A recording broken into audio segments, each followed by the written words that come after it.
ವೀಕ್ಷಕರಿಗೆ ನಮಸ್ಕಾರ, welcome to my YouTube channel. Bigg Boss Kannada season 14ನೇ ವಾರಕ್ಕೆ ಗಿಲ್ಲಿಯವರು ಕ್ಯಾಪ್ಟನ್ ಆಗಿದ್ದಾರೆ. ಇನ್ನು ಗಿಲ್ಲಿ ಕ್ಯಾಪ್ಟನ್ ಆದಾಗ ತುಂಬಾನೇ ಖುಷಿ ಪಟ್ಟಿರೋದು ಅಂದರೆ ರಕ್ಷಿತಾ ಅಂತಲೇ ಹೇಳ್ಬೋದು. ನಿಜವಾಗ್ಲೂ ಬಿಗ್ ಬಾಸ್ ಮನೆಯಲ್ಲಿ ಗಿಲ್ಲಿಯವರು ಆಸೆ ಪಟ್ಟಿದ್ರು ಕ್ಯಾಪ್ಟನ್ ಆಗಬೇಕು ಅಂತ. ಇನ್ನು ಬಿಗ್ ಬಾಸ್ ಮನೆಯಲ್ಲಿ ಇವರ ಫ್ಯಾಮಿಲಿ ವೀಕ್ ಆಗಿತ್ತು ಅಂತಲೇ ಹೇಳ್ಬೋದು. ಇನ್ನು ಫ್ಯಾಮಿಲಿ ರೌಂಡ್ನಿಂದ ಬಂದಂಥ ತಂದೆ ತಾಯಿಗಳು ಯಾರು ಕ್ಯಾಪ್ಟನ್ ಆಗಬೇಕು ಅನ್ನೋ ಒಂದು ಫೋಟೋನ ಅಂಟಿಸಿ ತಮ್ಮ ಬಹುಮತದ ಬೇಡಿಕೆಯನ್ನು ಇಡಬೇಕಾಗಿತ್ತು. ಇದರಲ್ಲಿ ಅತಿ ಹೆಚ್ಚು ಓಟ್ಗಳನ್ನ ಪಡೆದಿದ್ದು ಗಿಲ್ಲಿ ಅಂತಲೇ ಹೇಳ್ಬೋದು, ಜೊತೆಗೆ ಅಶ್ವಿನಿ ಕೂಡ. ಇನ್ನು ಗಿಲ್ಲಿಯವರು ಟಾಸ್ಕಲ್ಲಿ ಗೆಲ್ದನೆ ಕ್ಯಾಪ್ಟನ್ಸಿ ಆದರೂ ಅನ್ನೋ ಮಾತಿಗೆ ಈಗ ಬಿಗ್ ಬಾಸ್ ಒಂದು ಟ್ವಿಸ್ಟ್ನ ಕೊಟ್ಟಿದ್ದಾರೆ.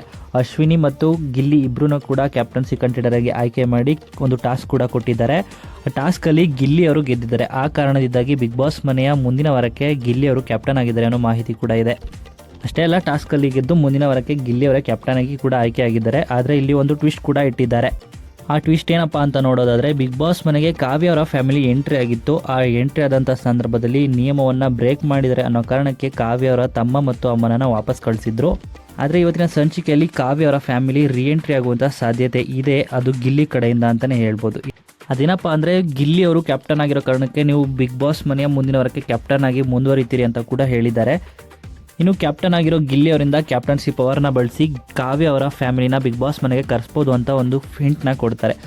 ಅದು ಯಾವ ರೀತಿ ಅಂತ ನೋಡೋದಾದರೆ, ತಮ್ಮ ಕ್ಯಾಪ್ಟನ್ಸಿಯನ್ನು ಕಾವ್ಯ ಅವರಿಗೆ ಬಿಟ್ಕೊಡ್ಬೇಕು. ಕ್ಯಾಪ್ಟನ್ಸಿ ಬಿಟ್ಕೊಟ್ಟ ನಂತರ ಕಾವ್ಯ ಅವರ ಫ್ಯಾಮಿಲಿ ಬಿಗ್ ಬಾಸ್ ಮನೆಗೆ ಎಂಟ್ರಿನ ಕೊಡ್ತಾರೆ. ಗಿಲ್ಲಿ ತನ್ನ ಕ್ಯಾಪ್ಟನ್ಸಿಯನ್ನು ಕಾವ್ಯಳಿಗೆ ಬಿಟ್ಕೊಟ್ರೆ ಮಾತ್ರ ಕಾವ್ಯ ಅವರ ಫ್ಯಾಮಿಲಿ ರೀಎಂಟ್ರಿ ಆಗುತ್ತೆ ಅನ್ನೋ ಒಂದು ವಿಶೇಷವಾದ ಮಾಹಿತಿಯನ್ನು ಬಿಗ್ ಬಾಸ್ ನೀಡಿರುತ್ತೆ. ಅದರಿಂದಾಗಿ ಗಿಲ್ಲಿ ಅವರು ತಮ್ಮ ಕ್ಯಾಪ್ಟನ್ಸಿಯನ್ನು ಕಾವ್ಯಳಿಗೋಸ್ಕರ ಬಿಟ್ಕೊಟ್ಟಿದ್ದಾರೆ ಅನ್ನೋ ಮಾಹಿತಿ ಕೂಡ ಇದೆ.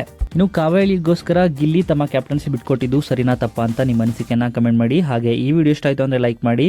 ಬಿಗ್ ಬಾಸ್ ಕನ್ನಡ ಸೀಸನ್ 12ರ ಮತ್ತಷ್ಟು ಹೆಚ್ಚಿನ ವಿಡಿಯೋಗಳಿಗಾಗಿ ನಮ್ಮ ಚಾನಲ್ಗೆ ಸಬ್ಸ್ಕ್ರೈಬ್ ಮಾಡಿ. ಹಾಗೆ ಗಿಲ್ಲಿ ಕಾವ್ಯ ಜೋಡಿ ಬಗ್ಗೆ ನಿಮ್ಮ ಅನಿಸಿಕೆಯನ್ನು ಕಮೆಂಟ್ ಮೂಲಕ ಕಮೆಂಟ್ ಮಾಡಿ ತಿಳಿಸಿ.